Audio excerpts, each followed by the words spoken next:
Teachers in England and Wales are going to go on strike, wave of winter strike action. Gillian Keegan is the Education Secretary with me this morning. Good morning. Thank you for joining us on the programme. How could you avoid these strikes?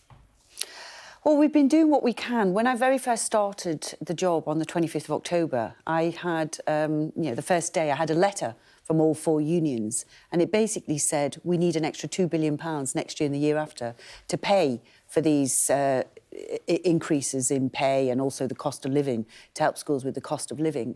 So that was the first challenge I was given, and we did secure that in the autumn statement. So it's deeply disappointing, actually, that one of the unions, it is only one, has, just scraped over the line to get, I think under half the teachers voted for it, but about 53% turnout, 90% voted for it. So I think it's just under half that actually voted to strike. Yeah, but nevertheless, in one union, they yes. Did, and it will impact on many of our children. Did pay come up in your last meeting when you met with the NEU? Because I had the leader, the General Secretary, and she said that you'd never even talked about pay when she came in to see you. We talked about pay. We talked about mostly in relation to the pay review body of next year. So what is happening at the moment is the submissions that we all put in, and everyone puts a submission in, the unions, the employers, the government. They take lots of other inputs in terms of recruitment, retention, what's happening in other sectors, etc. And then they look at all of that. We've got to have that in by the 27th of January. So that's what we're all working on, to make sure that we can see if we can try and come closer together when we look at pay for the next pay review body. But Mary Bowstead said, and this is what she said, we talked about that education was very important, that teachers are very important, and we talked a bit about inflation, and we counted that wage rises are causing inflation. But no, we didn't talk about money, and we didn't talk about money either for this year or next year. Well, what happened is we had a sort of wider discussion, and then the officials who were going to go through all the line-by-line submissions for the 27th followed up with a meeting on the Friday. Then we've got another meeting this week on Wednesday, and there's another meeting with officials all day. Did you talk about money with the unions? We talked about it in general, but we didn't go through line by line of the submission, because they were starting to do that with the officials. But we talked about, the principles of what the Do you not think it would have been important is. To talk about money, and potentially you could have fended off this strike? Well, what we've done in terms of money is get the budget to pay for the independent pay review bodies. And one thing that's important when you look at, because there's a lot of information on pay. So there's a 5% rise for experienced teachers and 8.9% rise for new teachers. That's on the bands. The way a lot of public sector pay works is you then get progression within the bands. So if you actually look at almost every newly qualified teacher, and about 40% of experienced teachers will actually be getting up to 15.9%, because it will also include the progression award as well they get, either for promotion or for progression over time. And then, of course, you've got other benefits as well. So it is, an offer that the independent pay review body has put together. It's a lot higher than we put in. It's a lot higher than schools budgeted. But you're the Education Secretary. The unions come in to see you. Why don't you talk about money? Well, we did talk about money, but they're saying that you didn't. Well, they also said I only met with them for 45 minutes. I was with them an hour and 10 minutes. But we did talk about money. But so isn't it wrong to say that? We didn't negotiate the pay. That's not what we're there to do. We didn't negotiate pay, but what we did do was talk about some of the challenges, workload challenges as well, we talked about. And we've gone through for next year, and we will, by now they will have gone through, but there's I think it's a 6-hour meeting that's scheduled on Friday to go through line by line as well. So she's being disingenuous to say that she came in and you wouldn't talk about money?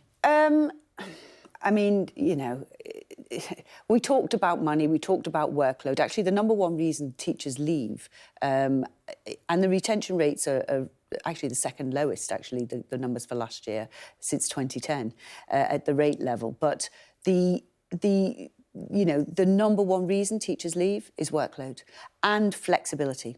They want more flexibility, job shares, being able to do part-time, that kind of thing. So they're the things that we really need to focus on. Teachers are doing a brilliant job. They're helping our kids catch up from the pandemic. Obviously, they've delivered now about 3 million catch-up lessons and tutoring, and they're doing the most amazing job. But we need children in school. Now, luckily, obviously, the head teachers' unions, one of the teachers' unions and the teaching assistant unions have not voted for strike action. So it's only one of the teachers' unions that has, and we issued guidance last night to head teachers to try and, well, hopefully we can keep as many schools open as possible for as many children as possible. But you won't be able to keep all of them open, will you? I mean, almost, what's the message to a mum on a 0 hours contract who has to take time off work because she can't send her child to school because it's shut? It's deeply disappointing. I am very disappointed. It's that, you know, I'm disappointed in the one union that has decided to go on strike. Our children don't deserve it, to be honest. We do need to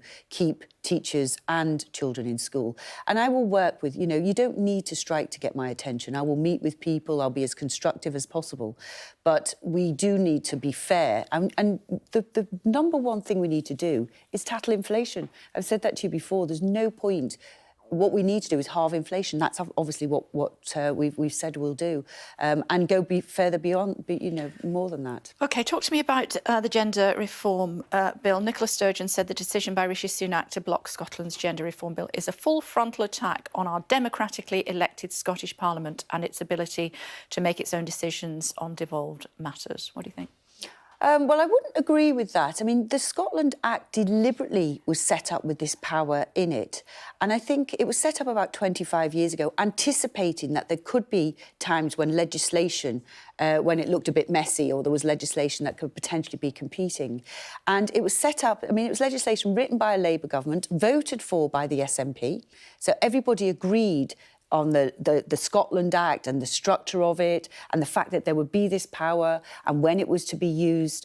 And obviously what we can't have is, you know, a lack of clarity in law in terms of, you know, gender recognition, having two sort of schemes in place across Great Britain. So that's...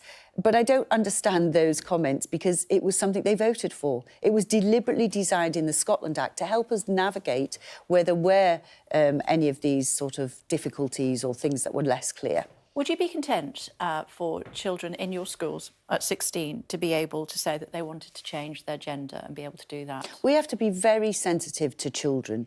You know, it's not. We are actually going to publish some guidance and consult because it is a very tricky area to get right. It has to be age appropriate, but children have to be supported as well. So I think do you think 16 is too young? Well, I mean, the key thing will be to have that discussion through the consultation. But what do you think? No, I don't actually. I think 16, you know, I was working at 16. I was paying tax at 16. Could make decisions for myself at 16.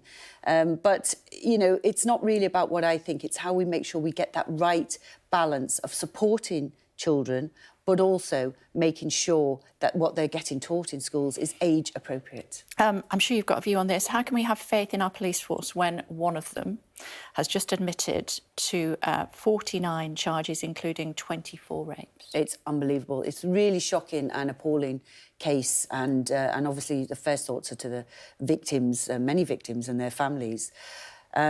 And yeah, it's really deeply shocking, actually. So what should the Met be doing about it? Well, I think I mean, obviously the Met has come out and they've apologised. They've said they've done a lot in terms of their vetting procedures. There's more they're doing. I think they've referred themselves to this case to the independent police organisation as well. But clearly they've got some work to do.